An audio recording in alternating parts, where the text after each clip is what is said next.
Folks, today is Monday, January 6th, 2025. Coming up on Roland Unfiltered, streaming live on the Black Star Network. Today's Insurrection Day. 4 years ago, white domestic terrorists supporting Donald Trump stormed the U.S. Capitol, caused massive mayhem. Today, Vice President Kamala Harris certified the results of the 2024 election.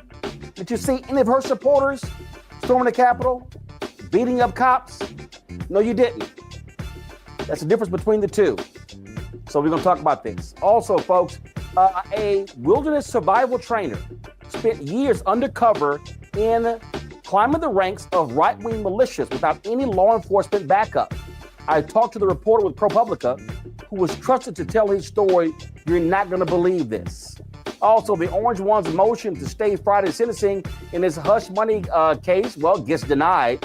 A federal judge holds Rudy Giuliani in contempt, and the husband of Nebraska's newly sworn-in U.S. Senator completely snubs Vice President Kamala Harris when she tries to shake his hand. We'll show you the despicable video.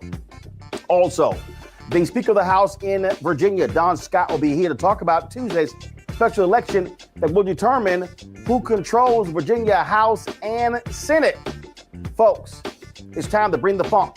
I'm Roland Martin Unfiltered on the Black Star Network. Let's go. He's got whatever the miss, he's on it. Whatever it is, he's got the scoop, the fact, the find. And when it breaks, he's right on time and it's rolling. Best believe he's knowing. Putting it down from sports to news to politics. With entertainment just for kicks, he's rolling. It's a go, y'all. It's Roland Martin, yeah. Rolling with Roland now. He's funk, he's fresh, he's real, the best. You know he's Roland Martin now.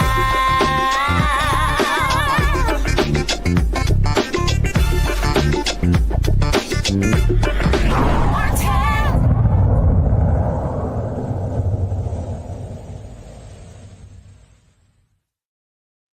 4 years ago, folks, this is what it looked like in the nation's capital, Washington, D.C., as the House and the Senate tried to certify a 2020 election led by Donald Trump, his supporters. What did they do? They actually stormed the U.S. Capitol, causing massive mayhem. More than 1,000 people have been prosecuted as a result. This is what it looked like 4 years ago. And America still allowed Donald Trump back in the Oval Office. It goes to show you exactly what kind of people they are. All day across social media, MAGA folks have been making excuses. And they've been touting the fact that the election results were certified today for Donald Trump. But that's a huge difference between how Republicans acted 4 years ago. And here's the fundamental problem that we have. This is our biggest problem. The folks who tried to overthrow the election, they are still in power. They now control the House. They now control the Senate. They now control the White House. So what you're dealing with are insurrectionists, white domestic terrorists. And in fact, Donald Trump has actually pledged to provide clemency, grant pardons to these individuals. Don't be surprised if he does it from the U.S. Capitol on January 20th, because that's the kind of person that he is. And so just as a reminder to you all, we know where we were 4 years ago. I was in Atlanta. It was the day after Raphael Warnock won the runoff to become the United States Senator. And I stood there in Atlanta watching television, watching the scene unfold. Now, remember somebody asking me, how did you feel? And I said, chicken's coming home to roost. She said to me, you know what? You really shouldn't say that. Guys, turn the audio up because people need to remember what this was like. This was what it looked like at the U.S. Capitol 4 years ago.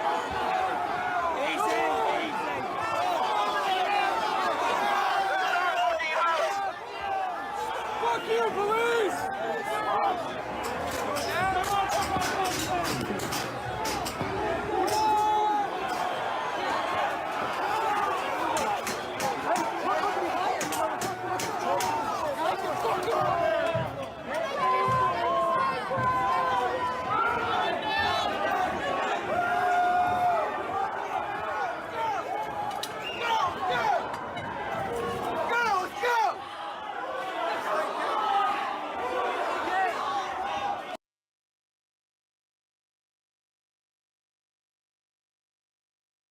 Now, MAGA, they've been trying to suggest, no, keep it full screen. MAGA's been trying to suggest that, oh, it was just a walk in the park. People were actually taking tours. No, you see them climbing through windows. They were gouging the eyes out of police officers. They were attacking them with flagpoles. These people were creating mayhem. They had their Trump flags, their Confederate flags. And yet Republicans who condemned this, who said that, oh, these actions, we should never see this again. And what happened? These folks are back in power. That's what you actually see right now. I want to bring in my panel right now to talk about this because it's important for us to not overlook it. You got a lot of people across the country. They are talking about the certification today. I'm not solely focused on certification of the election because we cannot forget what actually took place 4 years ago and who was behind it. Dr. Julianne Malveaux, economist, president emerita at Bennett College. She's the author of Surviving and Thriving, 365 Facts in Black Economic History. Also, Dr. Amakongo Dabinga, senior professor of lecture, School of International Service, American University. He's the author of Lies About Black People, How to Combat Racist Stereotypes and Why It Matters. Teresa Lundy, podcast host of the Business Corner out of Philadelphia. Glad to have all three of you here. I want to start with you, Julianne. When we talk about this day, when we talk about what happened, you got the folks on the right who are like, oh, you know what? That thing shouldn't have happened. The folk, they were trying to overthrow the result of the election. They were pissed off. They were pissed off that black people and how they voted in Atlanta, Philadelphia, in Detroit, in Milwaukee, and they did not want to see Joe Biden certified to be president. And this is a stain on America, and we cannot forget it. And we can't forget that the people who voted not to certify the election, including the current House Speaker, Mike Johnson, now all of a sudden they go, oh, things were fine, things were fair only because they won. Exactly. You know, I don't know who this congressman is. I wrote his name down, but I lost it. But he was talking about these were grandmothers. It's hilarious. Grandmothers who were taking a tour. And yeah, maybe one or two people got out of line. There was a mob out there. I saw Brother Dunn, the brother who he talks about his experience. There are 3 or 4 of them who talked about their experience. And they're livid that the orange man says he wants to pardon the people who tried to gouge their eyes out, who attacked them with sticks and all kinds of things. But, you know, this is revisionist history and why it's so important to have truth. As why it's so important. It's so important for them to deny truth. I mean, contextually, they want to erase that incident and make it, oh, these little old ladies were just walking through the Capitol and something happened. We all know that's not what happened. And we have to keep telling the story so that nobody ever thinks this was just a garden club coming to see the Capitol building. We all know that's not what it was, but they would like to erase that. So, you know, when I look at those pictures, Roland, and people have been running them on, you know, the media all day, and I'm glad they are, because if they don't, history will be rewritten. History belongs to she who holds the pen. And the fact is that they don't want us to hold pens. They don't even want us to have them. They want to just make it as if this was Biden's Justice Department going awry and indicting, 1,600 people? 1,600 people? That is not called a walk in the park. That is called mob violence. And I'm glad you used the term white extremists, white terrorist extremists, who basically, and underline the white, who basically do not want fairness, do not want democracy. But Kamala Harris, as always, she came through. She's a picture of what democracy is about. She was graceful.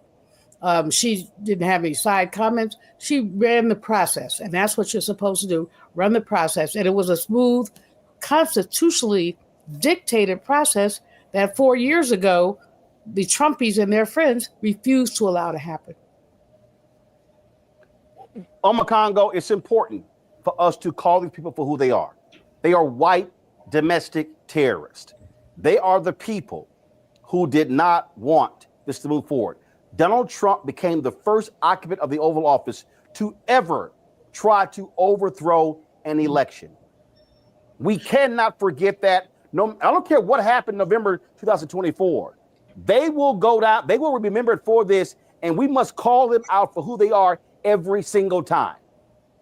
Look, the way you led this out with Insurrection Day and calling a thing, if we don't do that, then we are going to deserve what we get. The fact of the matter is, not only do we have to make sure we don't let this day be forgotten, we have to continue to bring it up, because just this past weekend, Trump is at Mar-a-Lago showing a John Eastman film, and he's a sore winner. He has to do everything possible to change the narrative about what happened that day and all of his denials of the election. They are not going to stop, right? When you look at Bush v. Gore, the Bush had a rough thing. No, they have to make sure they change the history books, they change the news networks, they change everything to make it look like it was, as he said, a day of love. This was the first time a Confederate flag flew in the Capitol. This was the first time that the United States did not have a peaceful transfer of power. We have people, Brian Sicknick, a Capitol police officer, who was a Trump supporter, who died, because of injuries, and then officers who killed themselves later. Look at what happened with Lieutenant Byrd, who shot Ashley Babbitt, and how his entire life has been destroyed.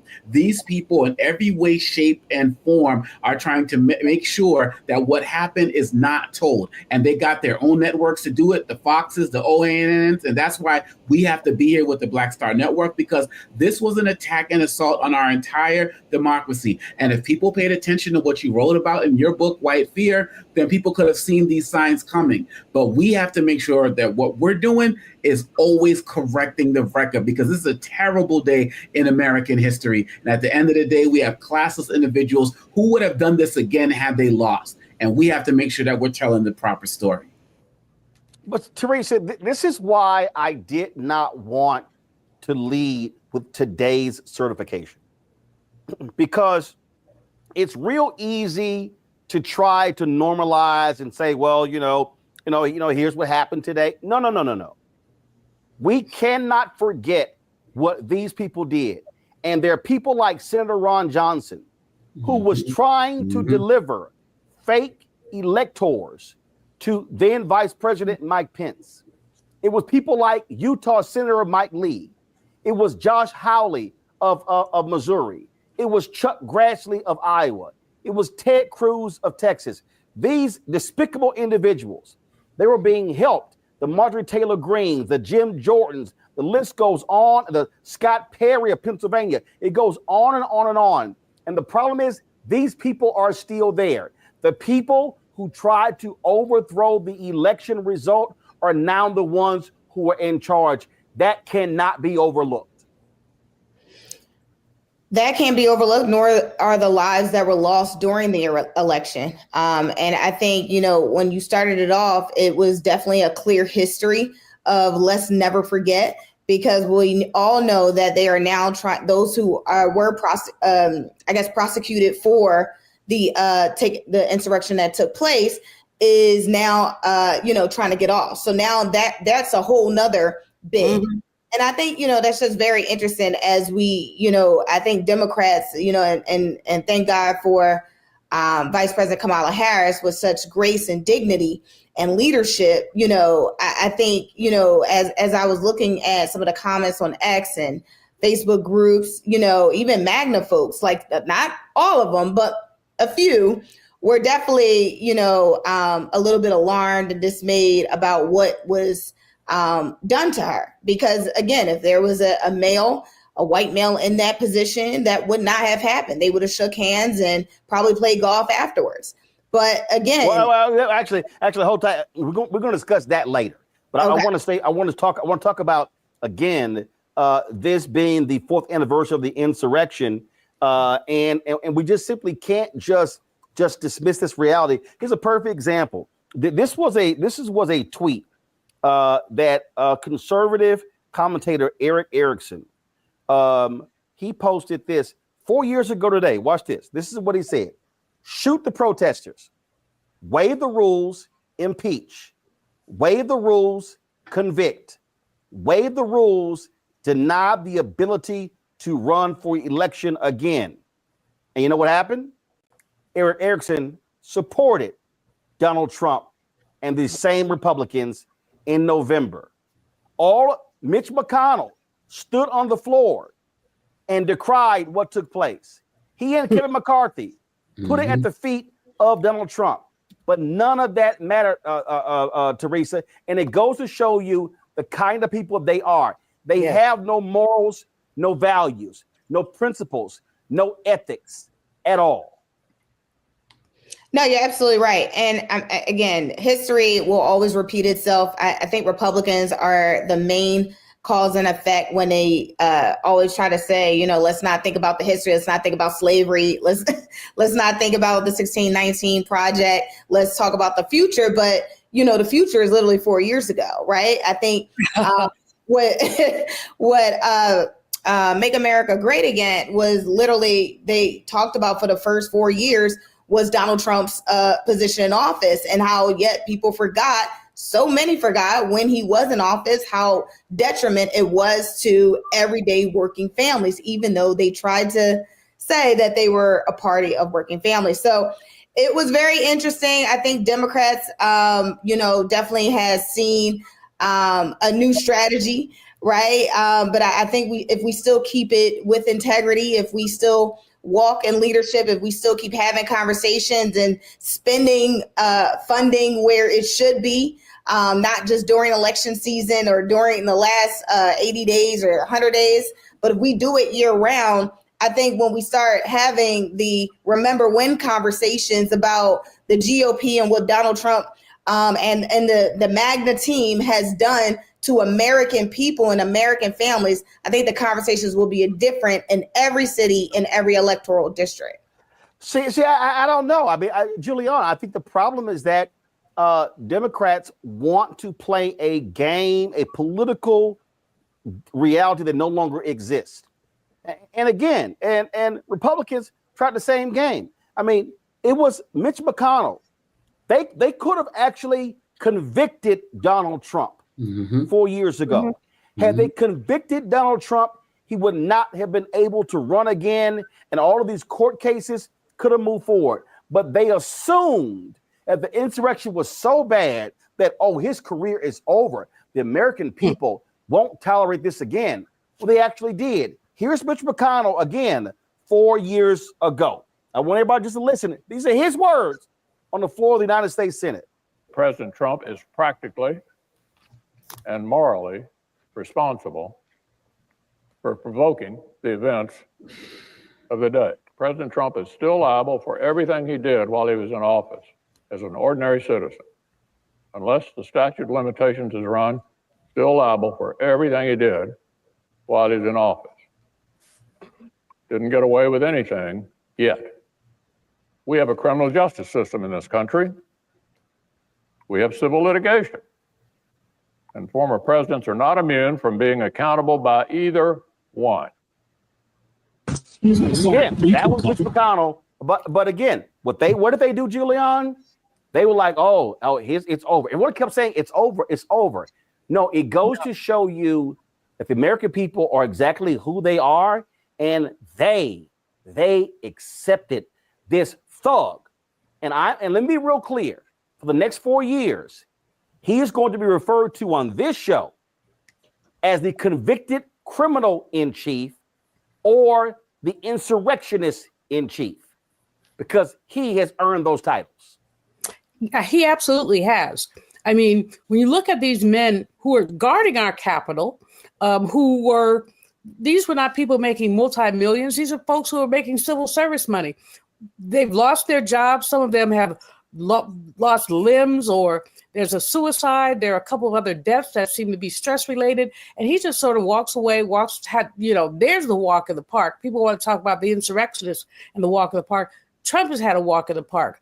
But here's the deal. This is about predatory capitalism and the consolidation of oligarchies. In other words, you see all these Fortune 500s, Elon Musk's, the Jeff Bezos. The cartoon that the Post refused to run is a great cartoon of all these oligarchs with their money bags going to pay homage to the Orange Man. Or someone called him the Mango Mafioso. Someone shared that one with me. I thought that was pretty good, actually, because I got in trouble for calling him the orange man somewhere. Whatever. But in any case, the fact is that they're looking at ways that he's going to consolidate power. They're looking at ways that he's going to increase profits for predatory capitalists. This tariff thing is going to cripple the middle class. Now, they say they're going to do it gradually, and then they say they're not. They don't know what they're doing, but they're doing it. And the fact is that we have very few tools to stop them. We have some, but we don't have a lot. And the reason that we don't have a lot is because Democrats are too nice, in my opinion. Or maybe it's not too nice. Maybe it's naive. I mean, I used to, back in the day when I first got involved in politics back in the 70s, I remember watching them getting on the floor and say, "Oh, my esteemed colleague." And I'm thinking, what I would want to say is, "You dirty, rotten dog," or, you felon, or something like that. But they say, "Oh, my esteemed colleagues over there." And it puts this veneer of niceness on it. But there is nothing nice. There's literally nothing nice about what happened on January 6, 2021. Nothing nice about it at all. They tried to upend democracy. And I don't understand. No, I do understand. I don't understand why people voted for the felon anyway. But Jim Carville was on CNN Sunday morning, and he said, "Oh, it was really about the economy." No, it was about race. Let's be real clear. It was about race. The economy is better. It's not perfect, but it never will be. The economy is better. It was about race. And so here we are with these violent criminals that he's about to pardon. He says he's going to pardon some of them. And I hope that there's a backlash from his people, but you played Mitch McConnell. Thank you for doing that. Anybody who was on that floor was traumatized. But some people got over their trauma real quick when they decided where their bread was buttered. Yep. Mm-hmm. I'm a Congo. When we look at that day, when we look at the heroic actions of a Eugene Goodman, and when you listen to these cowardly, and yes, I'm calling them cowards because that's who they are. You look at these cowardly Republicans who all of a sudden, they've forgotten all of that, but their asses were saved. They were saved by these cops. They were saved by these officers who put it online. Again, I remember there was a reporter who was shooting the video when Eugene Goodman stopped these people from turning down that hallway. They were that close to breaching the United States Senate. And here's a crazy thing. In 2023, here's a crazy thing. I need everybody listening to me to understand what I'm saying. In 2023, Congress passed a bill honoring the Capitol police officers, honoring them, and ordering a plaque to be placed in the Capitol. Republicans on Congo have yet to allow it to be installed. And in fact, today, Speaker Mike Johnson was asked about that, and he simply turned and walked away. These Republicans are shameful. They are cowards. They're despicable. They don't support law enforcement. They only care about cops when it involves Black people. They are protecting these fascists, these white domestic terrorists.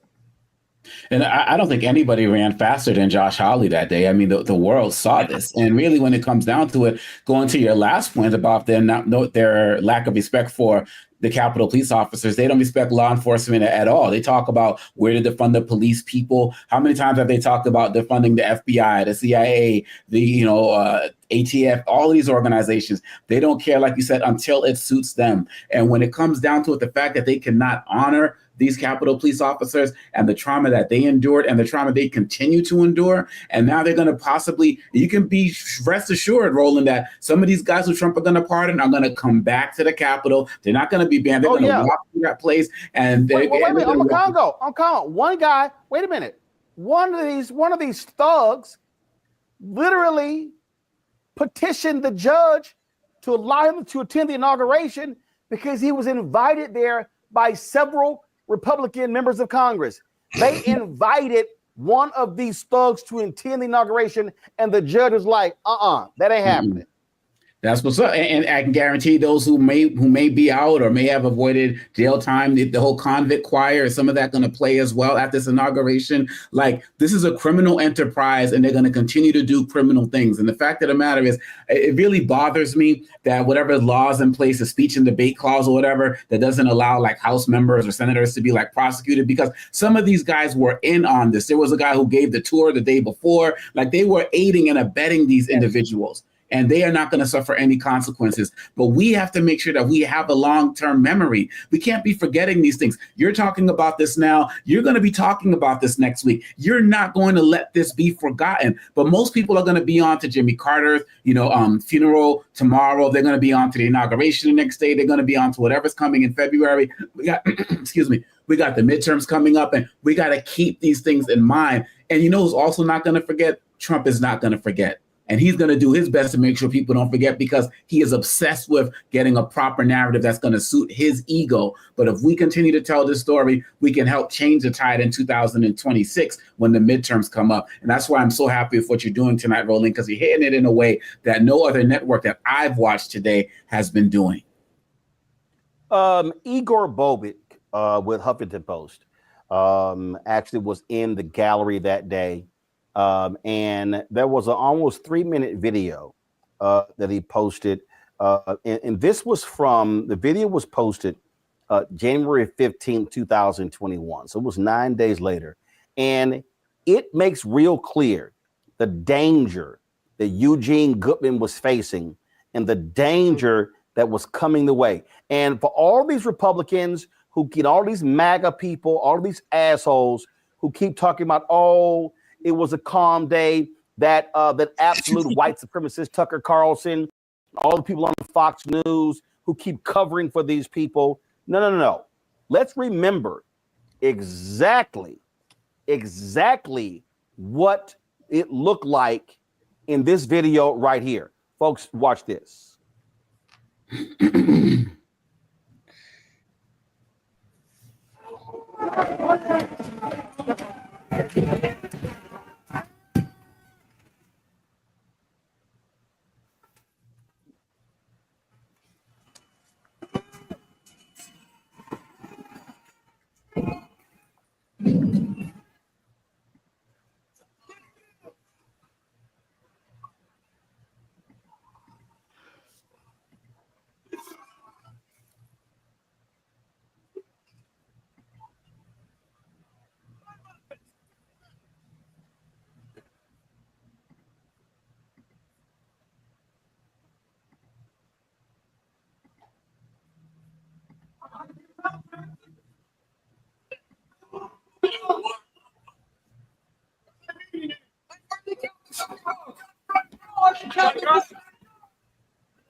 These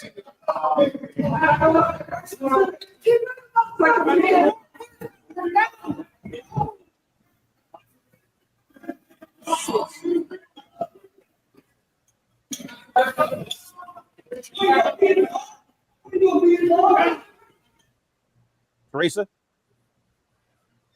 Yeah. These are the people Donald Trump and Sister Patriots.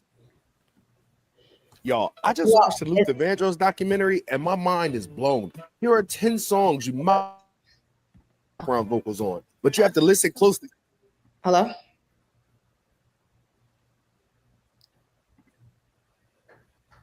Teresa, go ahead. Okay, great. Sorry.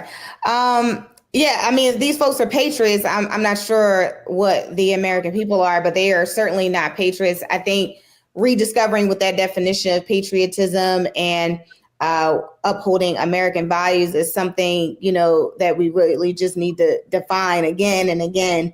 But what we saw there was another critical action where we have taxpaying citizens going against, you know, a law enforcement, the same law enforcement that was is sworn to protect and serve, and the same ones that the Magna upholds to the fullest extent of the law, but yet is comfortable with putting, you know, an officer like Eugene in that position without, and there's no consequence. So there has to be some sort of consequence as it relates to, you know, what is happening, you know, not only 4 years ago, but, you know, what will be happening in the future as it relates to pardons.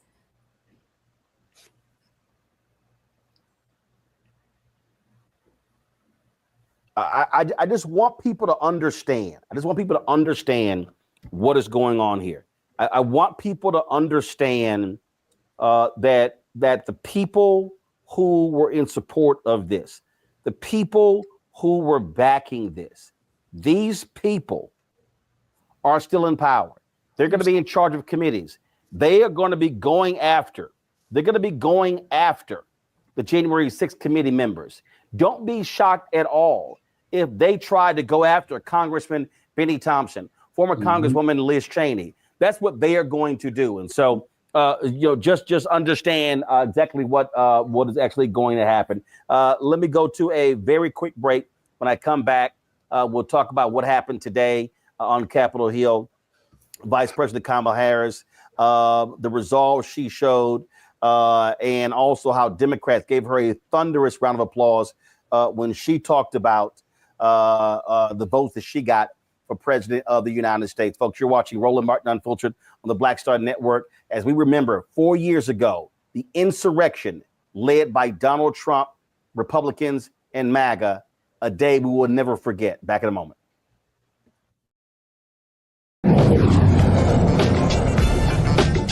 Now streaming on the Black Star Network.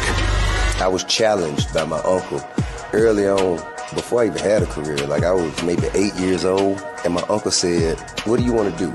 And I told him I wanted to be a rapper. And he said, "Okay, well, I don't know anything about the music business, so what you should do is learn everything there is to know about the music business, and I'll make sure that you have the resources to push you through." And so I went and bought books, All You Need to Know About the Music Business, Hit Me In. I just went and bought a bunch of books, just started reading as a 10-year-old, just reading.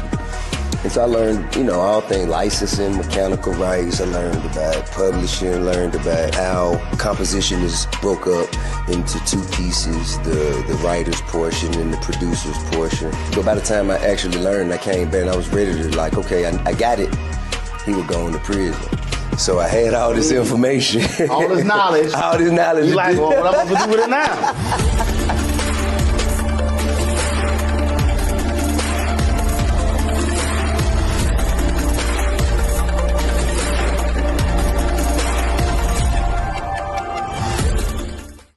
Hi, I'm Isaac Hayes III, founder and CEO of Fanbase. Fanbase is a free-to-download, free-to-use, next-generation social media platform that allows anyone to have followers and subscribers on the same page. Fanbase was built through investment dollars from equity crowdfunding from the Jobs Act. People just like you help build Fanbase, and we're looking for more people to help build Fanbase. We are currently raising $17 million at a Regulation 8 crowdfund on Start Engine. We've already crossed $2.1 million, but we're looking to raise more capital from people just like you that deserve the opportunity to invest in early stage startups without having to be accredited investors. So right now, I'd like you to go to startengine.com/fanbase and invest. The minimum to invest is $399. That gets you 60 shares of stock in Fanbase right now, today. And then use Fanbase to connect with friends, grow your audience, and be you without limits.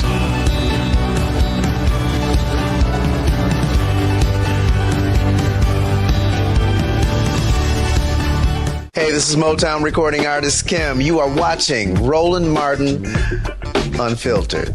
Hey boy, he always unfiltered though. I ain't never known him to be filtered. Is there another way to experience Roland Martin than to be unfiltered? Of course he's unfiltered. Would you expect anything less? Watch what happens next.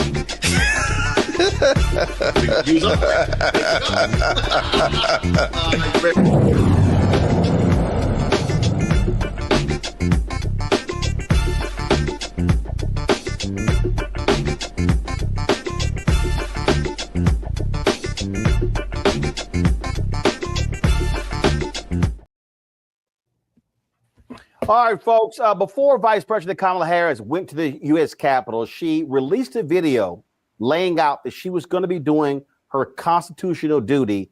This is what she released to the American people. Full transfer of power is one of the most fundamental principles of American democracy. As much as any other principle, it is what distinguishes our system of government from monarchy or tyranny. Today at the United States Capitol, I will perform my constitutional duty as Vice President of the United States to certify the results of the 2024 election. This duty is a sacred obligation, one I will uphold, guided by love of country, loyalty to our Constitution, and my unwavering faith in the American people. As we have seen, our democracy can be fragile, and it is up to then each one of us to stand up for our most cherished principles and to make sure that in America, our government always remains of the people, by the people, and for the people. May God bless you, and may God bless the United States of America. And of course, that was a powerful moment today in the U.S. Capitol when she was reading the vote totals and Democrats did this. Kamala D. Harris of the state of California has received 226 votes. Kamala D. Harris of the state of California has received 226 votes.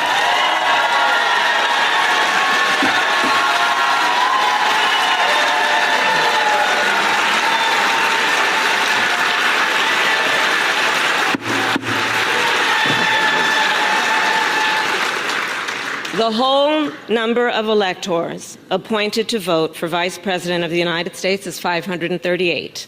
Within that whole number, a majority is 270. So the votes for that's Vice President today on Capitol Hill as the results were certified. One of the things that I said after the election is that we must be focusing on upcoming elections. And coming fast and furious. And I talked about Wisconsin as a state Supreme Court race that comes up. Yet because of some elections in November, you've got two special elections in Virginia that could determine whether or not Democrats will still control the Virginia House and the Virginia Senate. Joining us right now is the Speaker of the House in Virginia, Don Scott, to talk about that. He joins us right now. Speaker Scott, glad to have you back on Roland Martin Unfiltered. So explain to people what's going on with these special elections that are taking place on Thursday. Well, thank you, Roland. So good to be with you again, homeboy. I just wanted to just say that these elections are very important in Virginia. This will begin the next election cycle after the presidential. We did not get the outcome that we wanted, but it's important that we all get back on our horse and go back to work again. So I'm excited about these elections tomorrow. Here in Virginia, we have a Senate race and a House race. We had a member of the Senate who was elected to Congress, Suhas Subramaniam, and vacated his seat in the Senate here in Virginia. So one of my members in the House is running for that seat. And so we have another member, his name is Kanan Srinivasan, and another gentleman from the community, JJ Singh, who will be the first turban-wearing Sikh to ever seek office here in the United States of America. And so he is going to, he stood for office and they're on the ballot tomorrow. JJ has an experience working with Senator Chris Coons. He's worked for a lot of different organizations. He's a real estate developer, does a great job, and we're excited about the election that we have ahead because it's so important for us to keep the majority in the Senate. We have a 21-19 majority, now 2019 because the seat is vacated. And we have a 51-49 majority in the House, and it's 50-49 now because that seat is vacated. So tomorrow, if those seats flip to Republicans, we would be at a 20-20 tie in the Senate and a 50-50 tie in the House. We feel confident, though, that we will win those Senate seats tomorrow, the Senate seat and the House seat tomorrow, and maintain our very slim majorities here in the Commonwealth of Virginia. And of course, the general election is in November. And the thing that I have been explaining to people is that what we have been seeing is how Republicans have wielded power on the state level. Democrats are in control on the state level. It also goes to show how they were able to enact a lot of different things. And so the focus can't all just be on what happens in Washington. I keep saying state houses matter, state Senate matters, governor's mansions matter. Also, who controls the state Supreme Court also matters. Absolutely. We have here a very slim majority. And I think people need to realize in the Commonwealth of Virginia, we have a $88 billion budget. And right now, I'm the Speaker of the House, the President of the Senate Pro Tem. She's also Chair of Finance and Appropriations as a Black female from our community.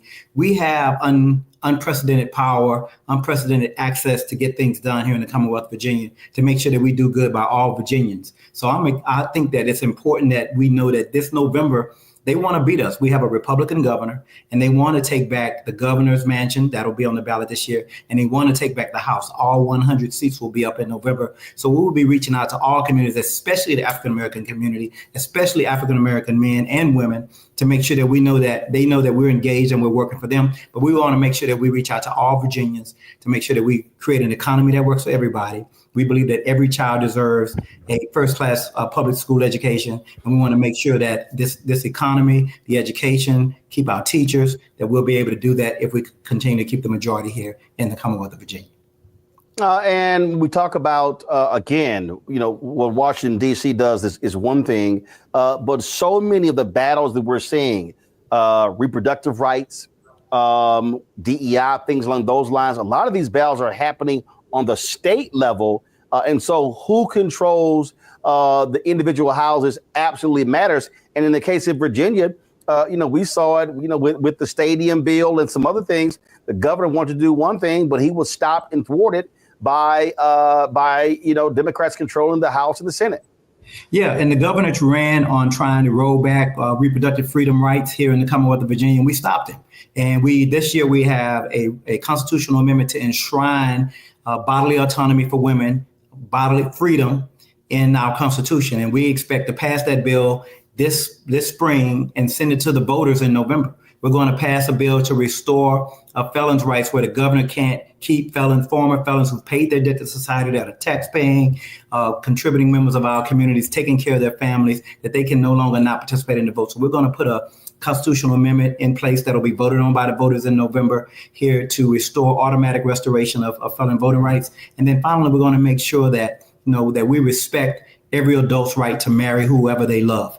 And we're going to make sure that we put that on the ballot and make sure that we take away in our Constitution right now, there is a ban on same-sex marriage. We're going to take that out and let it go back to what it is, which is a civil proceeding that happens in the Commonwealth of Virginia every single day. And right now, we're hopeful that we'll get those things done. Those things are important, but it's also important that we make sure that we look out for the pocketbooks of everyday hardworking Virginians. And that's what we plan to do this cycle. We've done a great job managing Virginia's economy. We have a $3 billion budget surplus because Democrats were in charge of Virginia. And because of that, we'll be able to make sure that we take care of our schools, take care of our teachers, take care of our firefighters and police officers, and take care of our infrastructure and transportation. And if we do that, we'll be able to, I think we'll deserve another opportunity to win this November. But we'll be reaching out to every community to let them know how important these elections are and what we plan on continuing to deliver for citizens of the Commonwealth of Virginia. budget surplus also because you had President Joe Biden, Vice President Kamala Harris, and the resources that Congress was providing. We look at infrastructure. We look at so many different things, and a lot of that ain't going to be happening with these yahoos now in charge in D.C. Well, they've said they're going to roll back the CHIPS Act. We're talking about giving us a technological advantage in the world. They said they're going to roll back that CHIPS Act. They want to roll back the Inflation Reduction Act. They want to roll back the Infrastructure Act that helps us improve our bridges and roads and tunnels and our rail transportation systems. So we already know that they want to go backwards, but we're willing to see what they actually do because they ran on some stuff, and we'll see if they actually try to deliver on that. If history has any precedent in the Commonwealth of Virginia, Virginia always votes the opposite of the party in power. So I feel I'd much rather have my hand in their hand in this next election cycle. All right. Speaker of the House of Virginia, Don Scott, we appreciate it. Thanks a lot. Thank you, my brother. Appreciate y'all. Have a great night. All right, then, folks. We were talking about, of course, this insurrection and what took place. And, we mentioned these U.S. Capitol police officers and how they were treated. And they've been all across the media today telling their story, talking to different people. Aquilino Gonell is one of those retired cops. We chatted with him at the Democratic National Convention, and I want to just play for you some of that interview to hear from one of the cops who was facing down these white domestic terrorists on this day 4 years ago. He also was one of the police officers who was there on January 6th. Sergeant Aquilino Gonell? All right, then, want to get it right. Let me ask you this here. You spoke earlier this week, and it has to be hard for you to see somebody who's running on the other side who literally watched as y'all got attacked and did not care to lift a finger, and that was the commander-in-chief. Correct. It is incredibly emotional and disappointing at the same time. Look, this is somebody who claimed to be supporter of the police, and today there's a report that says that he planned to have a gala for the January 6th rioters, not for the officers, but for the people who are doing the attacking. And every single time he goes publicly saying that he supports the police, except for Capitol Police. When he addressed Capitol Police, he says the black officer who shot that person, the young lady that was breaking inside the chamber, he calls him a thug, not a police officer. So he uses police officers as a pawn. And what people need to realize is that we were simply doing our jobs. And I tried to express that last night, because if all those things that we did on January 6th was done against any other group, that Republican side, the Republican president will be praising us. But because that was done by their sympathizers, their people, their supporters, these people are heroes. These people are hostages. These people are patriots. And if there are those things, then who are we, the police officers, to them? Who are we? Look, I never asked for this.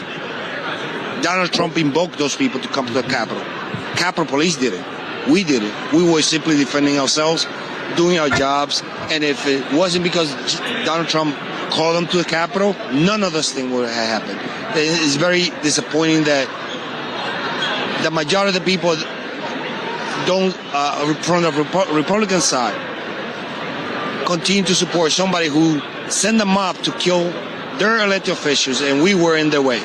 And we protected Nancy Pelosi just the same way as we protected AOC or Lindsey Graham or Josh Hawley. It didn't matter to us. We were simply doing our jobs. And because of that, they call us traitors instead of heroes, or acknowledge the bravery that we did on that day. Sergeant, we appreciate it. Thanks for your service and appreciate your words. Thanks a lot. Thank you. Folks, the folks at a Lincoln Project put out this ad today that spoke about what took place 4 years ago. We know what we saw. We know what we heard. It wasn't spontaneous. They came prepared for battle. Body armor, chemical weapons, zip ties. Their mission, to overturn an American election. We will never concede. Outnumbered, brave law enforcement officers fought hand to hand to save our democracy. Many were wounded. One died the next day. Post-traumatic stress syndrome drove 4 January 6th heroes to suicide. Donald Trump calls this violent terrorism a day of love. That was a day of love. He's promised to pardon these violent criminals. That's wrong. Evil. Those people have suffered long, hard, and I think it's very unfair. Don't let one man rewrite history. We know what we saw. We know what we heard. There are no alternative facts. Only the truth.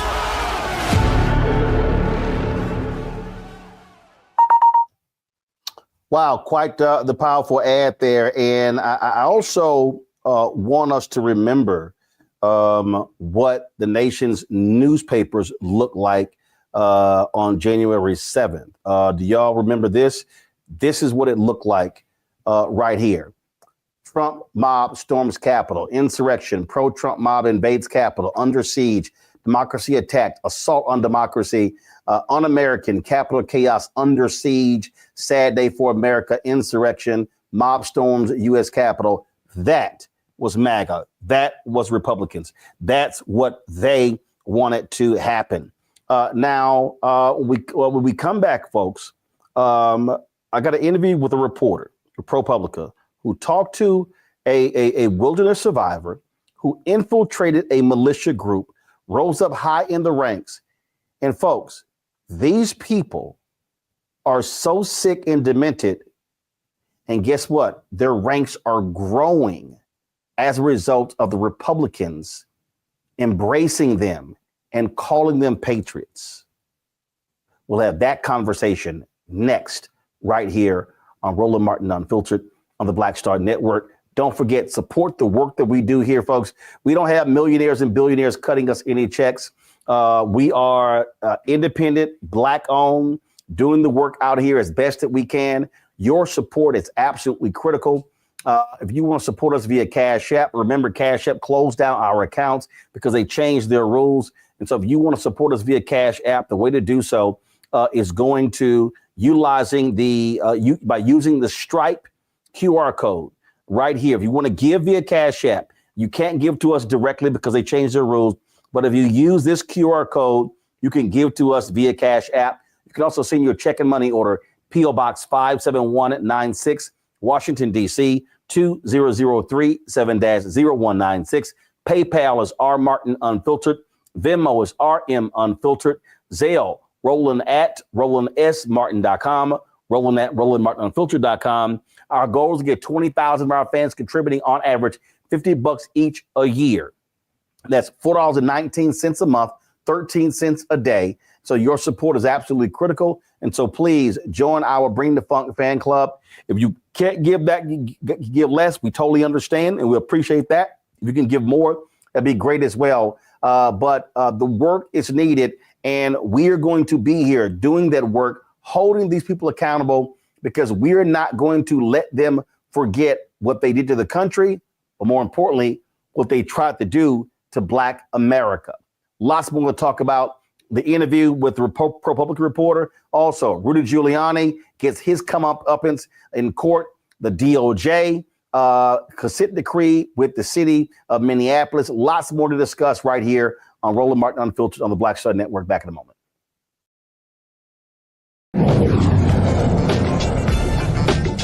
Now streaming on the Black Star Network. I was challenged by my uncle early on, before I even had a career. Like I was maybe 8 years old, and my uncle said, "What do you want to do?"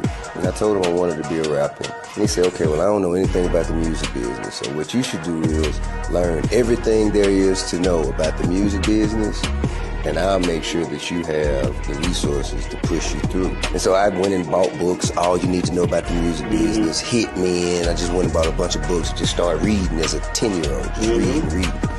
And so I learned, all things licensing, mechanical rights. I learned about publishing, learned about how composition is broke up into two pieces, the writer's portion and the producer's portion. But by the time I actually learned, I came back and I was ready to okay, I got it.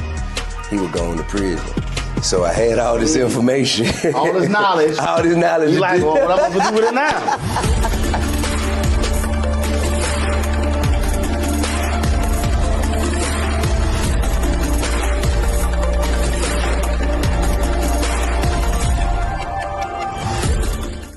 What's up, y'all? Look, Fanbase is more than a platform. It's a movement to empower creators, offering a unique opportunity for everyday people to invest in Black-owned tech, infrastructure, and help shape the future of social media.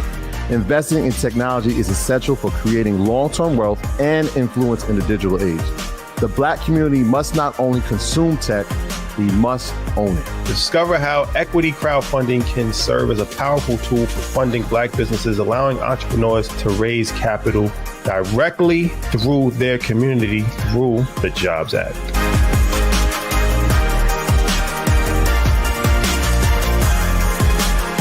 Coming soon to the Black Star Network.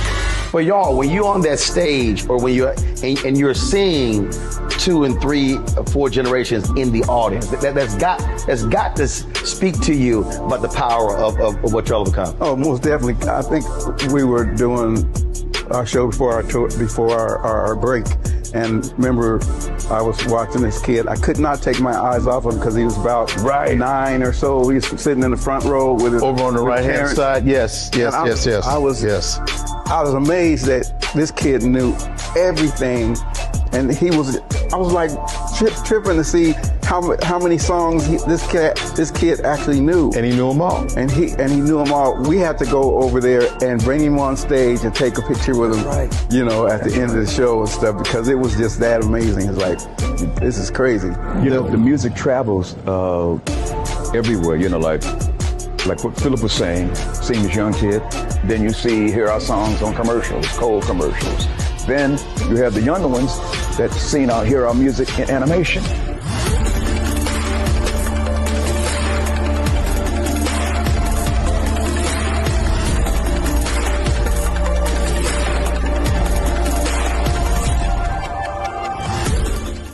I'm Russell L. Honoré, Lieutenant General, United States Army, retired, and you're watching Roland Martin Unfiltered.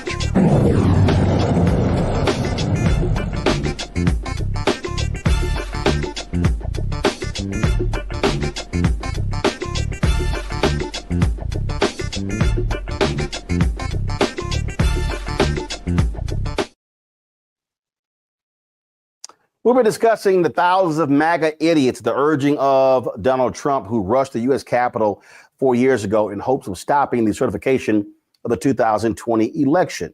Mixed in with them were a number of militia members. These individuals, of course, had guns on the outskirts. They were sitting here with twist ties. They were ready to do battle. According to a recent ProPublica report, right-wing militias also participated in the terror attack. In a piece called "The Militia and the Mold," reporter Josh Kaplan details how a freelance vigilante spent years undercover, climbing the ranks of the militia without the help of the police or the FBI. He didn't tell his family or his friends. He did talk to Josh, who I spoke to earlier, about his story. Josh, I found this story to be absolutely fascinating, especially on today, January 6th. How in the world did you two connect? Honestly, he sent me an anonymous email. It was kind of a little vague, mysterious, but intriguing. And he sent it to a bunch of reporters, but I responded. And, you know, to be honest, at the time, I wasn't expecting much. I was skeptical at first, but you know, this was over 2 years ago, and eventually, I came to receive this extraordinary inside trove of secret documents, and to learn about this secret undercover operation that this man had been conducting for over 2 years. And what I thought was really interesting here was that what I thought was really interesting. He didn't want to reach out to the FBI. And this guy just went alone. I mean, that's dangerous as hell.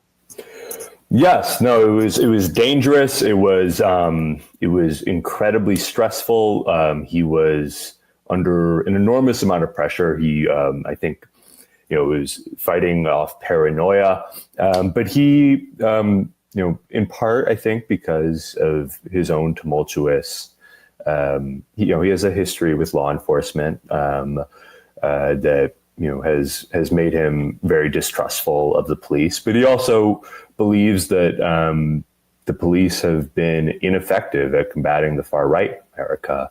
And so rather than trying to work as an informant, he concocted this kind of freelance undercover operation. The thing I think that this reveals the most, and those of us who've been reporting on this, covering this, and you have folks like Clay Travis who they're trying to downplay the reality of white domestic terrorism in this country. But the reality is Christopher Wray, the FBI director, was on point when he said that white domestic terrorism was the number one threat in this country. And for the right wing to try to deny this is just nonsensical. Yeah, I mean, and it's important that this sort of messaging, like it's not just people trying to spin things. It really matters in terms of these groups' strength and these groups' ability to pose a threat that leads to things like January 6th. I mean, one thing I found in this reporting, and I talked to a lot of militia members too, is that right after January 6th, even leaders in these groups thought they might go extinct. That they would not be able to survive the backlash. And it's easy to forget now that there was a time when in mainstream conservative politics, the January 6th Capitol rioters were pariahs.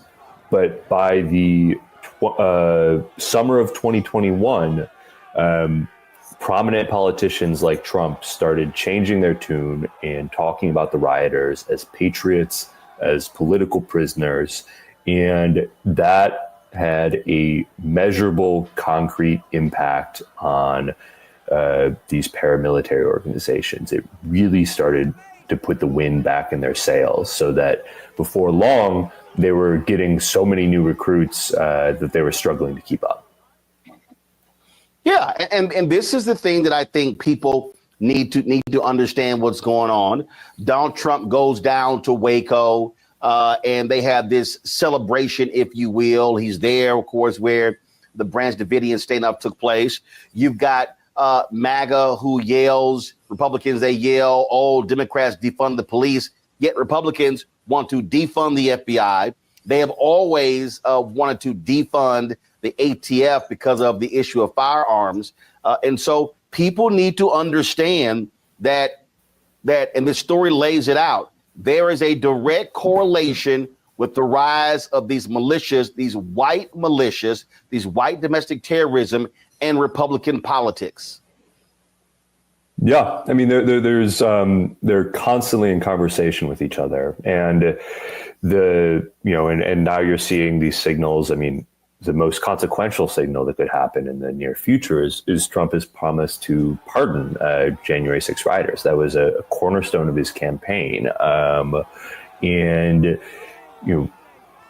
that the ramifications of that could be massive. There is no precedent for that kind of message of protection and support, and it has the potential, at least, to trigger a renaissance for militant extremists. I mean, Trump has repeatedly suggested that these pardons might be so sweeping that it includes, pardoning people who assaulted police officers, which, was some very brutal assaults happened that day.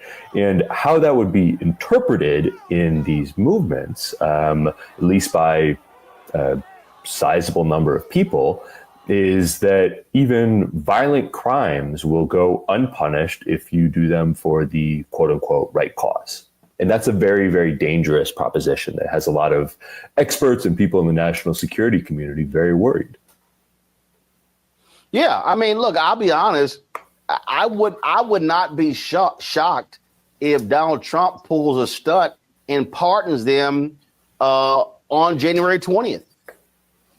He said he's going to do it on day one. He might do it at the Capitol during a speech. I mean, this is how, and I said this on my show, that if he pulls that stunt, Biden and Harris, Jeffrey should stand up and walk off the podium. It will be it will be a really remarkable moment in history. I mean, I don't think anyone knows what to expect if that happens. The thing that I think that people should be very scared about is that there were members of Congress who were communicating with these militia folks on January 6th. And when you call them patriots, you basically are giving them the stamp of approval. And what they're saying is that we're going to protect you at all costs. And what this mole has revealed after 2 years to you should scare the hell out of a lot of people, because these militias, they have friends in very high places. Yeah, I mean, I think exactly how far up the connections go, still not clear. I mean, these militias, I think, have an incentive to brag, to make themselves seem more connected than they are. So, there certainly is there's an ideological kinship and a support coming from the very highest echelons of power in the Republican Party that has a real impact. I don't know about actual concrete relationships, to what extent that happens. But they do have a lot of, there's a remarkable number of active duty police officers, some high ranking, who are members of these groups or friendly with these groups. And that is something that these militias put a high priority on. They one of the things I was able to learn by going through these files and doing these interviews was how incredibly strategic, almost bureaucratic these militias approach building these relationships with law enforcement, because they view this as fundamental to their success. Because one of the, I think, defining characteristics of these groups is they do dangerous armed vigilante operations, in the all over the country. Things like responding to Black Lives Matter protests with armed patrols and sometimes beating up protesters. And if you're in that sort of volatile situation, they see it as extremely useful to have law enforcement see you as a friend. And, on that particular note there, when what is crazy is that they've held up Ashley Babbitt, who was shot and killed on January 6th, as some sort of martyr. They act as if we didn't see with our own eyes the vicious beating of police. And we just saw very recently where a cop with the Washington Police Department was convicted of passing information on to them. And to your point, it has been a serious problem for years. We know of these folks who are in police departments. They are in law enforcement, major cities, rural America right now. It is a significant threat to this country. And it's as if one party has no problem with it because they're their supporters. Yeah, I mean, I think there's, it was fascinating to kind of see the inside baseball of this. I mean, because it's, how they try to sell this to police, how they try to, I mean, I think one of the ways where this is effective, that, part of it is, genuine kinship, and they're able to get people committed to their cause who work in law enforcement. And it's also that they keep some of the darkest things that they're doing, especially recently, have been working hard to keep that secret. And so, these people who are working with, a militia in their community might be aware of that they do firearms training, or even aware that they do vigilante operations, like trying to crack down on voters casting absentee ballots, which is, I think, very alarming. But, there's also, behind the scenes, there's this, what I saw was this constant drumbeat where leaders in these groups are having heated debates of whether they should escalate things even further and commit acts of mass political violence. And again, with leaders who are making excuses for them, and as you said, calling them patriots, it is stunning. The gentleman who provided you with this information, does he still fear for his life? Yes, no, he believes that he is in great danger, and he believes that extremists are going to try to kill him after this story, now that this story is published. And he wanted to come forward and go public with this because, he has this, very deep-seated desire to damage the movement. And he thinks that telling his story could be his most effective weapon, that getting in the details of exactly how, his method here, it was betrayals, it was lies, it was deception. He was incredibly effective at getting very high-ranking militia leaders to trust him and to open up to him and to let them into their inner circles.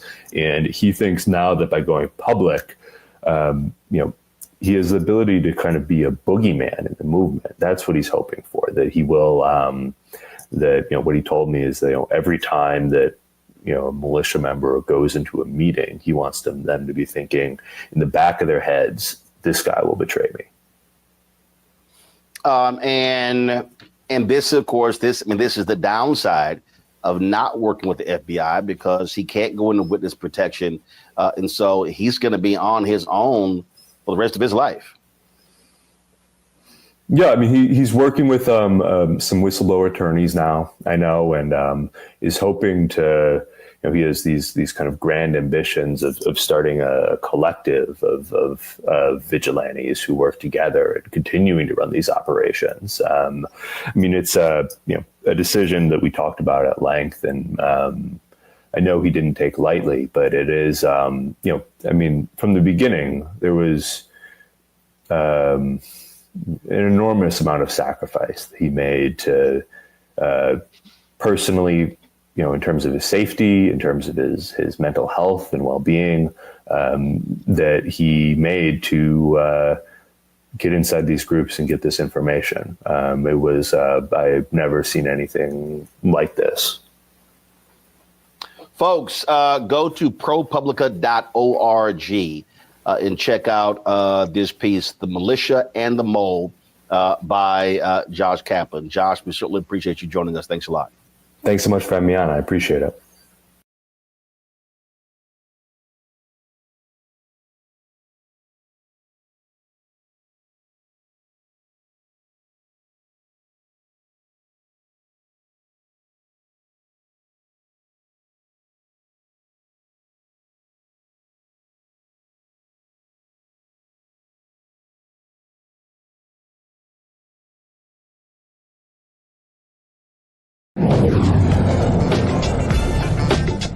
What's up, y'all? Look, Fanbase is more than a platform. It's a movement to empower creators, offering a unique opportunity for everyday people to invest in Black-owned tech, infrastructure, and help shape the future of social media. Investing in technology is essential for creating long-term wealth and influence in the digital age. The Black community must not only consume tech, we must own it. Discover how equity crowdfunding can serve as a powerful tool for funding Black businesses, allowing entrepreneurs to raise capital directly through their community through the Jobs Act.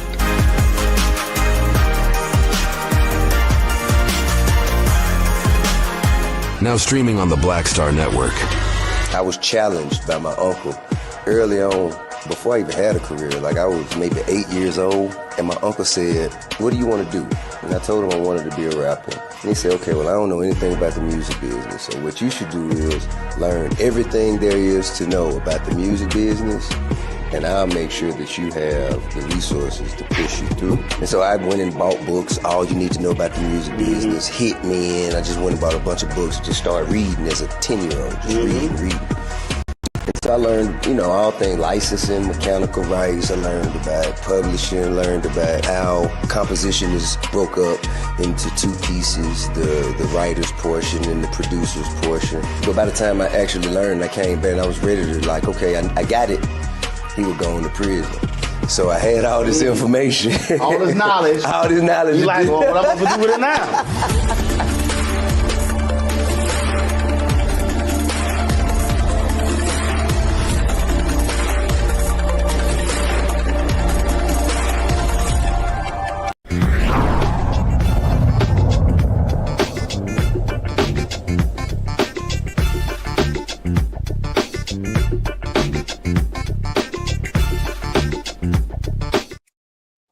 All right, folks, welcome back. So I'm going to start with Omakongo. Talk about, what you just heard there, quite scary.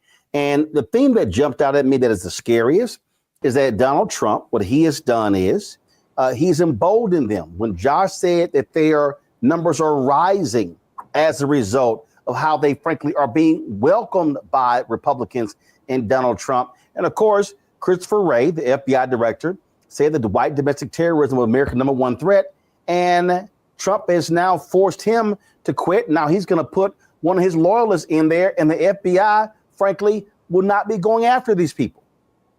I mean, how could we be surprised that this individual did not trust going into talking with the government in any way, shape, or form? And Biden has just been president. So under Trump, these things are not going to happen. The fact that this man took it upon himself because of what he was seeing to expose these groups shows a level of frustration with the American government that is just beyond measure. That is just really beyond measure. And like you said, it's only going to be getting worse. You talked about the guy who was the informant. We know that there are more of them. We started to see it when we started to see those white power symbols that were being flashed at police events, at rallies, at insurrection events, because remember, there were also insurrectionist type events across the country. They just weren't at the Capitol. And so why would people not feel emboldened? Look at the officers who were there during the insurrection the last time, people who came down off duty from different parts of the country to come down there and try to act like they were police as well.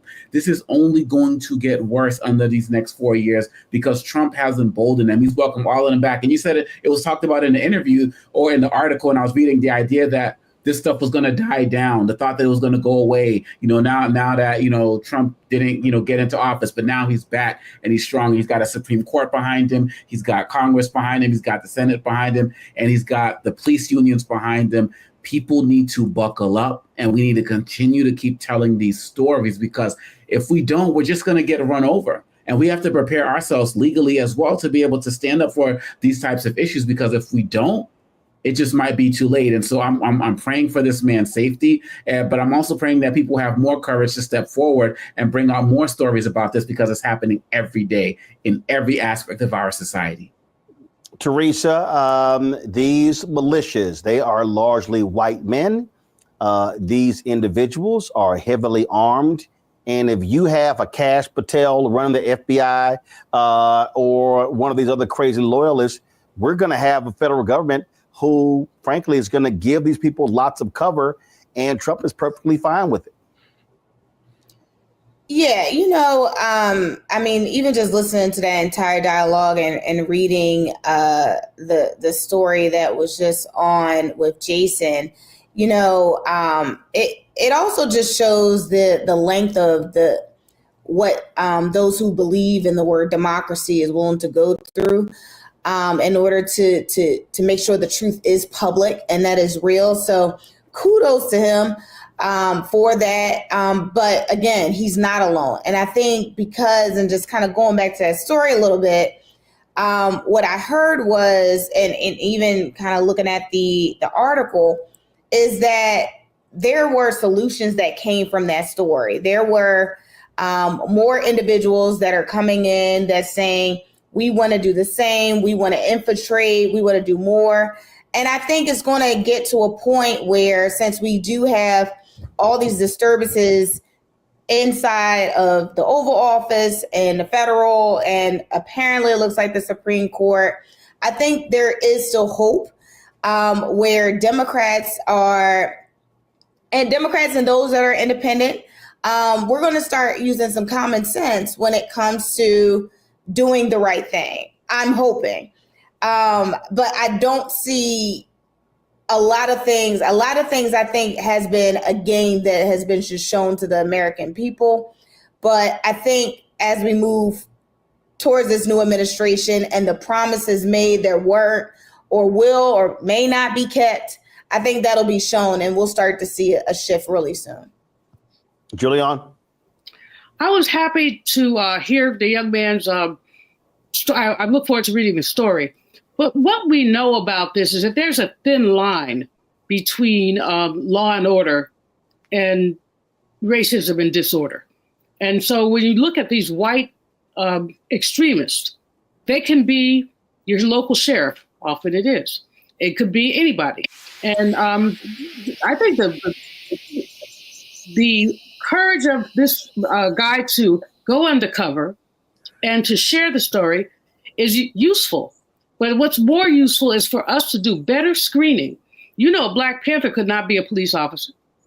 So how do these people who are white extremist terrorists, how do they get to be police officers, sheriffs, and also join these organizations? I don't know how many. We've seen estimates, people who stormed the Capitol on January 6, 2021, how many of them were actually law enforcement? We've seen some estimates, but we don't know.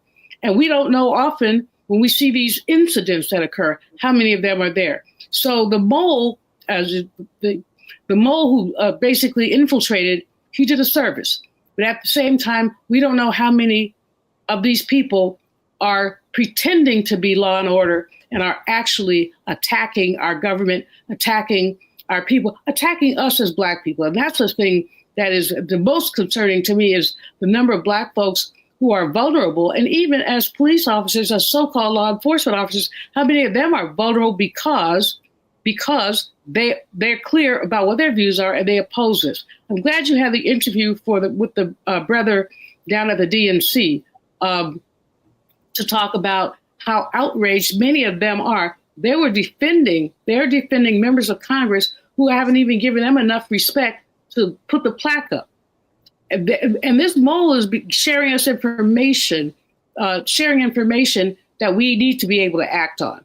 And unfortunately, with Republicans, and I'll use your word, Roland, thugs who have sway, we Democrats, we opponents, we resistors aren't necessarily able to act on this horrible information. Again, it's just something that we need to understand what's going on, and these militias have to be watched, must be investigated, and unfortunately, you're going to have an administration that is perfectly at home with these people, allowing them to do whatever they want, and so that's something that we all better be concerned with in a huge way over the next 4 years, and so. God bless us all. Folks, in New York, a state judge has denied the convicted criminal in chief his motion to stay his Friday sentencing in the Hush Bunny case. Friday, Judge Juan Merchan denied Trump's motion to dismiss the case and ordered sentencing on 34 felony counts of falsifying business records to proceed ahead of his inauguration on of course, the sentencing will be January 10th. Of course, Merchan indicated he does not plan to jail Trump and is likely to issue an unconditional discharge, meaning Trump will remain a convicted felon without further punishment.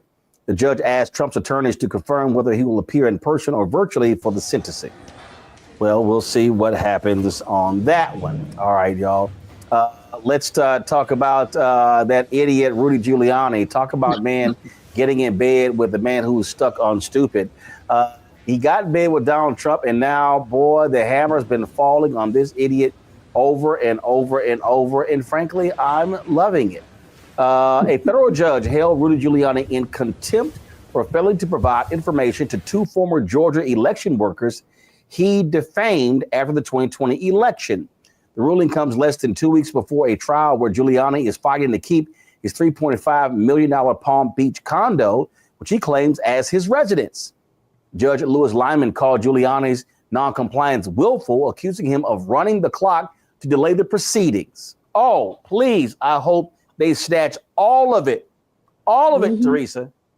Snatch that condo. Yeah, give it to the victims. Listen, I thought he lived in New York because that's where he voted, but I guess he lives in Florida now. But it is what it is after the election. I think I'm not sure what happened in-house during Magna's, war room where Giuliani has been on the outskirts and his team. But it has been an interesting as it relates to some of the law and the judicial matters in his case. Those who are in Trump's circle seem like they're beginning appointments. They're in higher positions. Those who are underqualified or all of a sudden become qualified.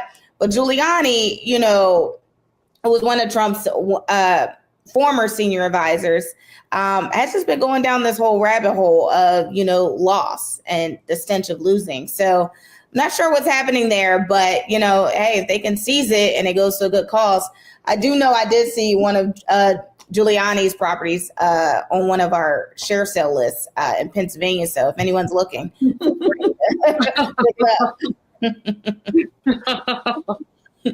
again, Giuliani for me, Giuliani, snatch it all. Snatch all of it. Look, I said we'll do a broadcast from it when they get control of the New York apartment. If they get that condo, hell, we'll do a show from there too. I think that's a great idea, Roland. I mean, I think that these women need to get everything. He made their lives miserable. He doxed them. He made their lives miserable. And why did he did it? Because he's a racist pig and because he could. He basically, and he picked their name out of a hat. He didn't know whether they did anything or not. They didn't do anything, but he didn't know that. There are all kind of electors, but these were black women. And so because they were black women, he felt that like Malcolm said, most disrespected and neglected. And therefore, he decided to go after them. Well, now he's got his chickens have come all the way home to roost. And his chickens or his property is about to leave the hen house, because I do believe that those sisters will prevail. They probably won't get everything, but they should get most of it. And the judge has ruled. And of course, his snarky behind, he refuses to comply with the law. But again, his bestie is the orange man who also refuses to comply with the law. So, there are two things that you have to do to be in Trump's circle. One, you have to refuse to comply with the law. And two, you probably have to have sexually harassed or raped or something, some woman. You go way up in his esteem if you have those two things going on. Congo? Of all of the things that have frustrated me throughout this whole process, the story of Ruby Freeman and Shay Moss is one of the ones that's like at the top of my list in terms of how they have treated ordinary people and how they've attacked ordinary people. They did everything possible to destroy the lives of these two black women. And the fact that they had the courage, so many people, look at all of these Congress folks who are cowards, who are afraid to stand up to Trump and Giuliani, all of these senators, all of these corporate guys who are afraid. And these two women who don't have any of the type of means that these guys have stood up and were protected by us and by the community. And so it's a story of incredible courage that black people have demonstrated, but it just always sits in a negative fashion with me, more so than so many of these other stories. And the fact that they continue to not quit. Yeah, there's stories of people showing up at their houses, they can't pass out their business cards, all of these things. And the fact that they still keep going, I don't know why Giuliani hasn't been put in jail yet. He needs to be, but this is America's former lawyer or whatever they called him before. And now he can't do anything because these two sisters are making sure that they get their due, and more power to them. It's just love and support and respect for everything that they're doing. And he deserves more than what he's getting right now in terms of the penalties that he's facing. Folks, talk about facing penalties. Let's talk about this shameful, despicable story out of Virginia, where a nurse is behind bars for hurting infants, black infants, in a hospital. 26-year-old Erin Elizabeth Ann Stratman is charged with malicious wounding and child abuse causing serious injury. The injuries to black infants in the NICU at Richmond's Henrico Doctors Hospital happened in November and December. Investigation led to the unit's closure to new patients on Christmas Eve. Surveillance footage linked Stratman to a November 10th incident.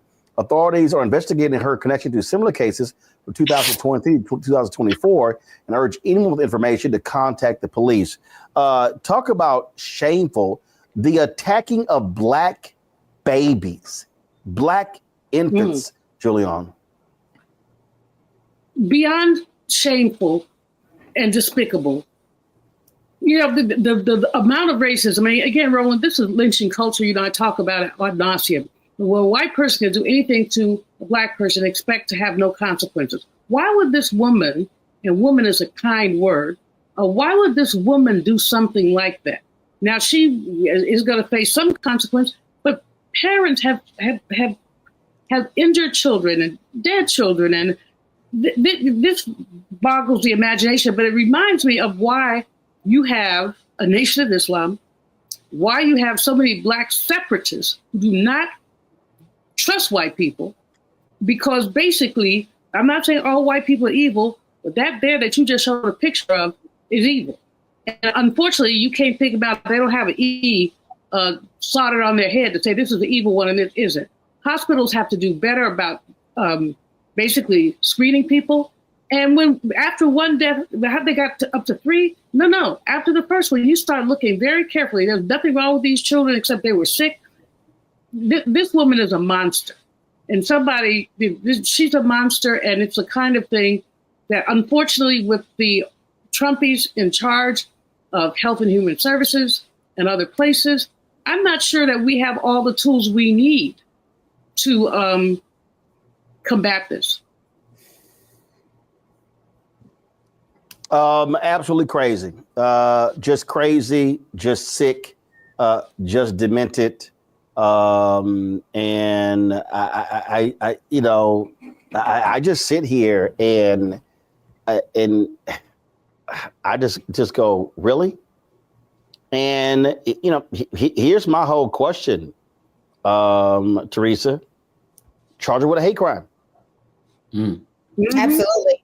I was actually, when I read the article, I was wondering why she wasn't charged with a hate crime, because she specifically were doing it to black babies. The definition of the hate crime statute is very clear and to the point. So for this incident to just be, it's being investigated, we close down the unit.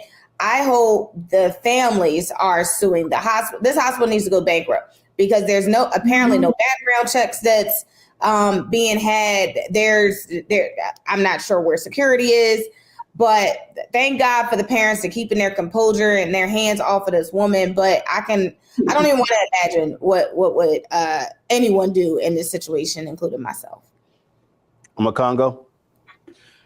People need to be very careful as it relates to Black folks in this country, because so many of us are really at a tipping point of everything that's going on, with all of the ignorance, the shamefulness, the violence, and all of that. And going off of Teresa's point, we've seen some of the videos that you've shown here on Black Star Network of Black folks who just ain't having certain things be said to them or thrown at them, and now you want to throw babies into it. There's people are just going to start. I fear that people are going to start retaliating in ways that are not going to be helpful to them. But at the end of the day, this pent-up frustration, what part of our community is not under attack? Dr. Malveaux said that this is lynching culture. She's been working on this book. This is absolutely lynching culture in a country that used to cut babies out of Black women's bellies who were enslaved. Like, how long do they think people are going to stay silent and just go through legal remedies? We always want to make sure that people are doing their best to respect the law and have these trials and go through that process. But Black people are human beings too. And I don't see this happening to any other group at this type of level in terms of how we're getting hit from all angles. And it's just a matter of time, in my opinion, before some people just decide that enough is enough. Well, folks, if you want to see classless, despicable, shameful, just trifling as hell, this is what took place on Friday when Nebraska U.S. Senator Deb Fischer was being sworn in by Vice President Kamala Harris. Her husband, Bruce Fischer, is a professor at the University of Nebraska at Lincoln. Look at what this bastard did. Hi. Do you want to come here, Bruce?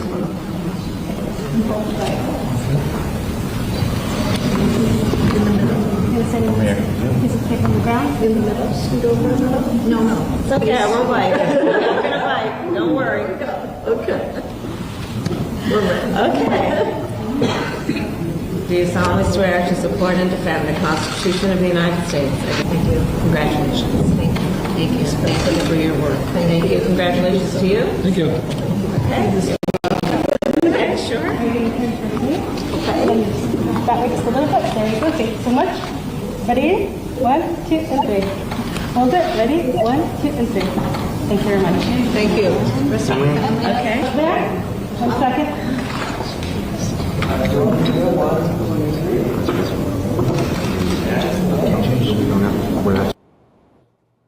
Now, Bruce Fisher had a cane in his right hand. And some of the people are out here trying to defend him by saying, oh, with a cane in his right hand, well, he had a Bible in his left hand, and then his wife took the Bible. He could have easily shook the vice president's hand with his left hand. He wouldn't even look at it. So we're going to play the video again. I want y'all to see, y'all, he didn't even want to stand next to the vice president. He wouldn't even look her in her eye. He quickly looked up and looked right back down. Did not even want to look her in. He had total contempt for this black woman. Roll it again. My husband, Bruce. Hi. You want to come here, Bruce?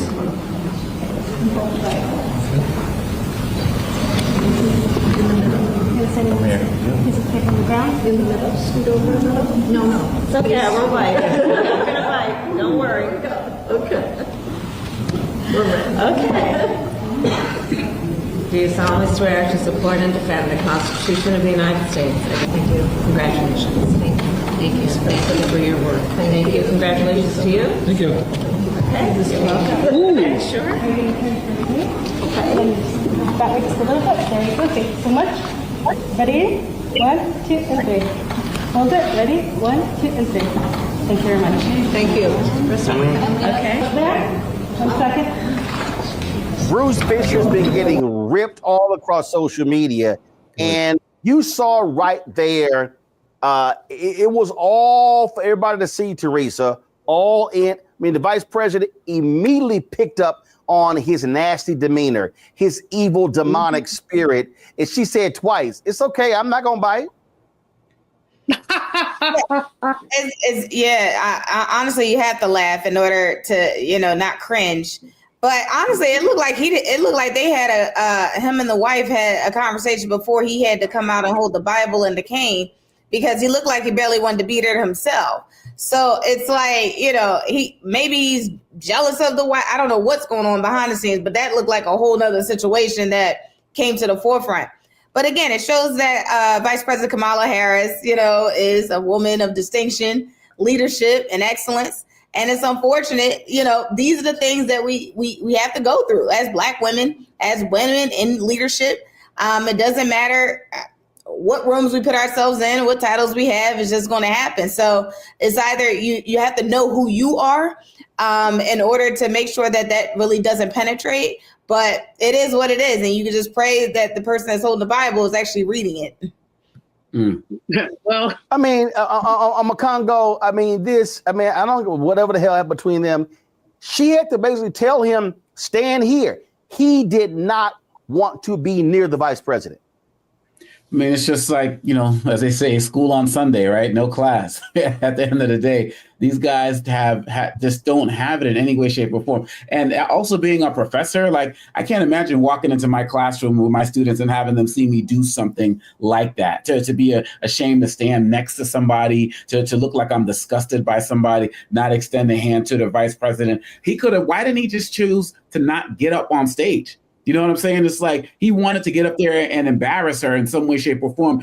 And I'm sure with his followers and his people, he's the talk of the town. People are loving him. I'm glad that everybody else is recognizing the unprofessional nature, the disrespectful nature of this. And really, at the end of the day, I cannot wait for January 21st, where Vice President Harris can be done with all of them. Folks on the Biden side who did her wrong, folks on the Republican side who did her wrong, all of the dignity that she's had to show, just all of it, just to be out and just do her thing. Because these guys, like I said, they're sore winners. Like, how hard would it be for you to shake her hand, right? They have to rub it in every way, shape, or form. but I commend her. I mean, this is like the political version of Ruby Freeman and Shay Moss. Just like keep going, keep, nonstop, dealing with all the drama, and kudos to her. But this is classist, and he deserves every type of reprimand that he's getting online, because even as somebody who's supposed to be a leader of students, because he's a professor, he dropped the ball entirely. So, and I hope that they don't forget that also. Giuliani? That man is a classist piece of ish. I mean, totally classless, and a poor role model, and his wife ought to be ashamed of him. She ought to whip his behind when they get home. Not because she's on different political sides than Kamala, but as Obakongo said, it would not kill him to simply shake somebody's hand. But there's that song. It used to be a time at the ball game, the winner took the time to shake the loser's hand. He couldn't do that. He couldn't show basic common decency. And, I don't even know. He should have stayed home.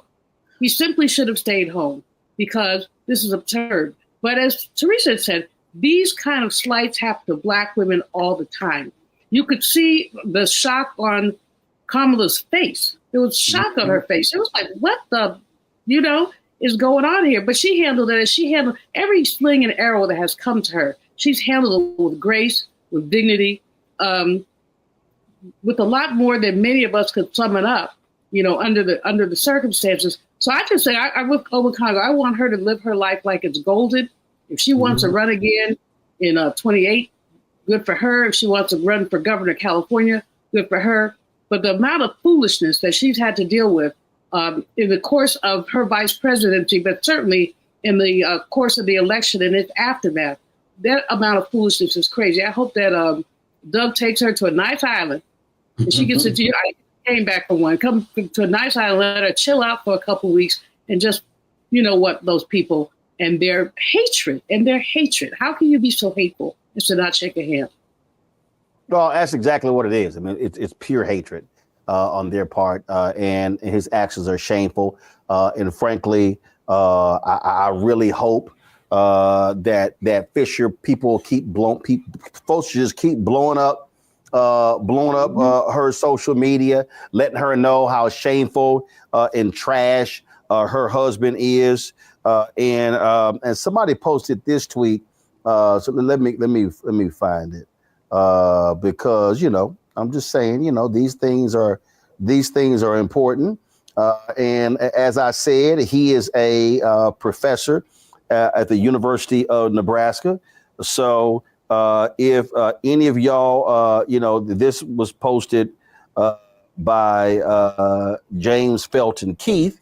And so any of y'all desire, if y'all want to let Bruce Fisher know how you feel, his office phone number is 402-472-4274. That's 402-472-4274. His email is bfischer, BFISCHER @unomaha.edu, BFISHER @unomaha.edu. So you know what? Just let them know how you feel. Just saying. All right, folks, the Minneapolis City Council approved the federal consent decree with the U.S. Department of Justice to reform policing practices within the Minneapolis Police Department. The agreement comes after a 2-year investigation following the murder of George Floyd. The DOJ found a pattern or practice of civil rights violations within the MPD. Advocates aim to finalize the reforms before the inauguration of the convicted criminal in chief. Of course, he doesn't give a damn. They oppose many of these measures, calling them part of a war on police. So don't be surprised if this is going to be the last action, if you will, that you will see take place against police departments. And so this is what happened. So great job by Christian Clark, who leads the Civil Rights Division of the Department of Justice, for the action that they took right here. And so that's just what we often see.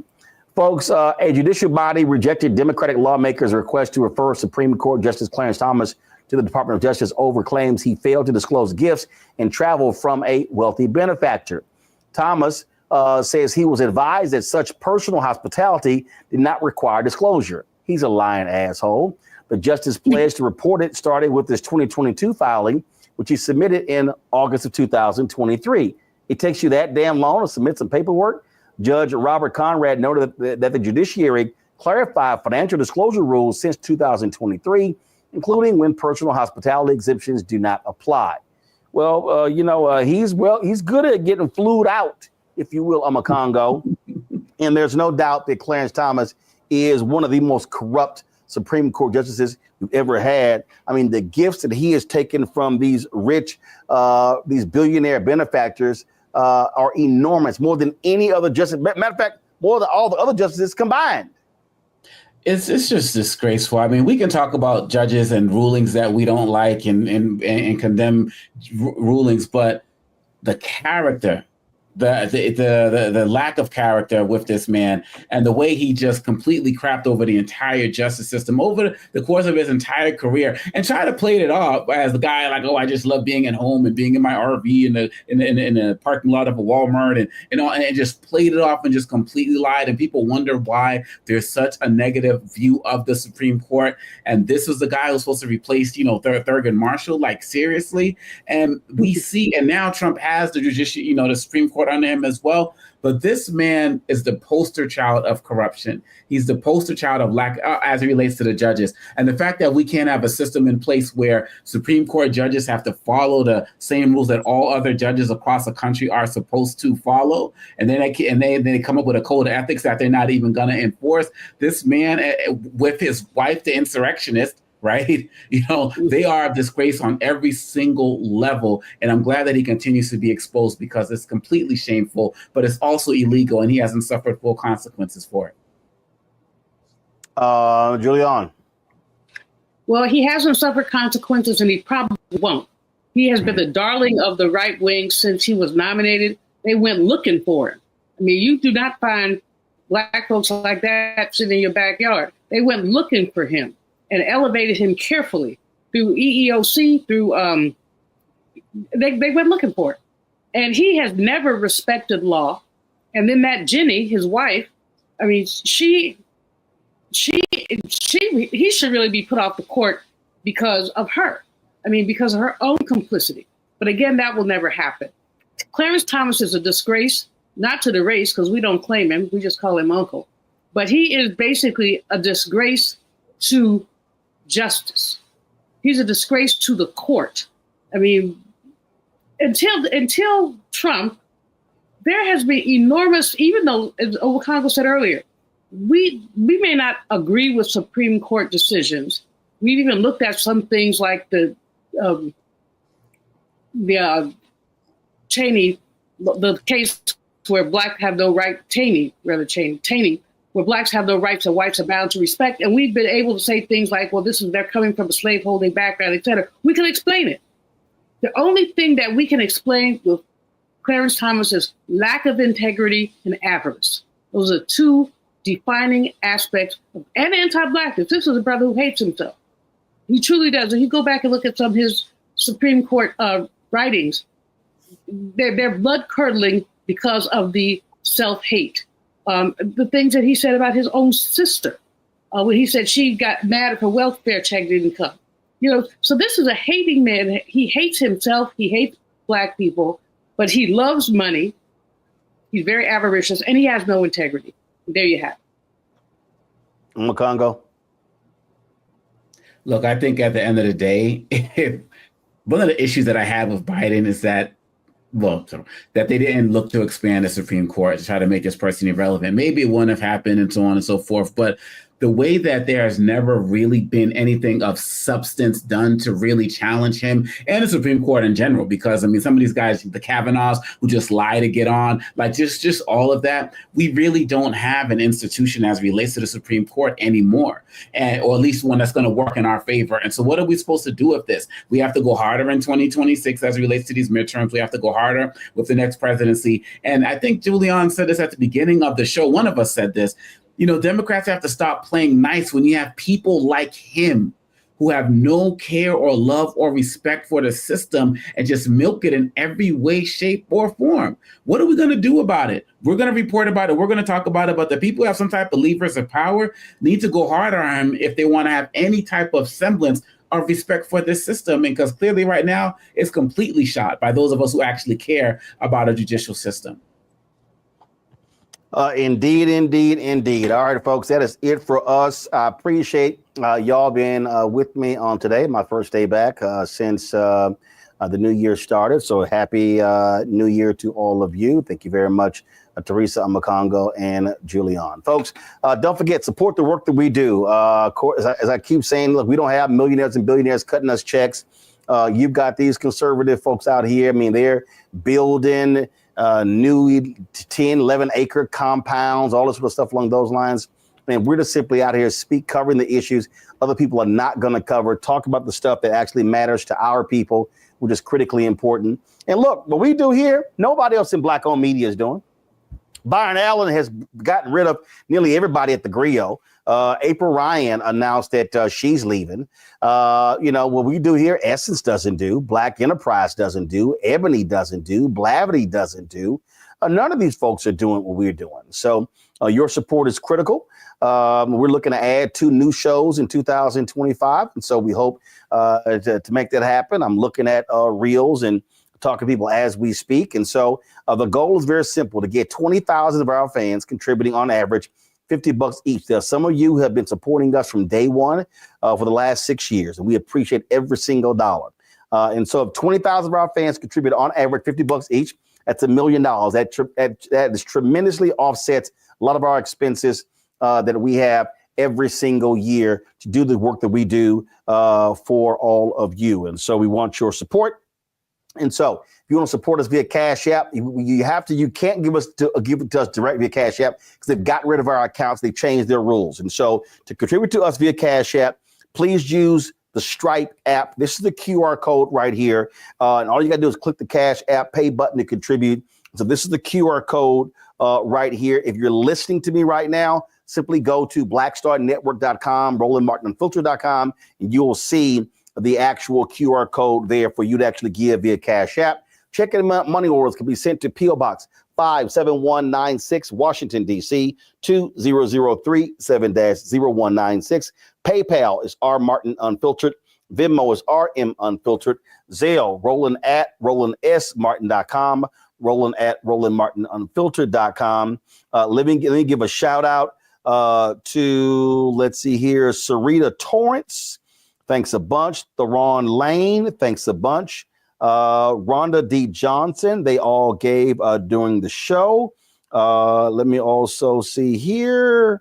Develop Architecture, thank you very much for your support as well during the show. And so folks who contribute during the show will personally give you a shout out. And so thank you so very much. Folks, also download the Black Star Network app, Apple phone, Android phone, Apple TV, Android TV, Roku, Amazon Fire TV, Xbox One, Samsung Smart TV. Don't forget, you can also get our gear right here. You can get our new shirt, FAFO 2025, or Don't Blame Me, I voted for the Black woman. That's RolandMartin.creator-spring.com, RolandMartin.creator-spring.com, or go to blackstarnetwork.com. Folks, that's it. I'll see y'all tomorrow right here on Roland Martin Unfiltered on the Black Star Network. Holla! Folks, Black Star Network is here. Oh, no punches! I'm real revolutionary right now. Support this man, Black Media. He makes sure that our stories are told. Thank you for being the voice of Black America, Roland. Stay black. I love y'all. All momentum we have now, we have to keep this going. The video looks phenomenal. See, there's a difference between Black Star Network and Black-owned media and something like CNN. You can't be Black-owned media and be scared. It's time to be smart. Bring your eyeballs home. You dig?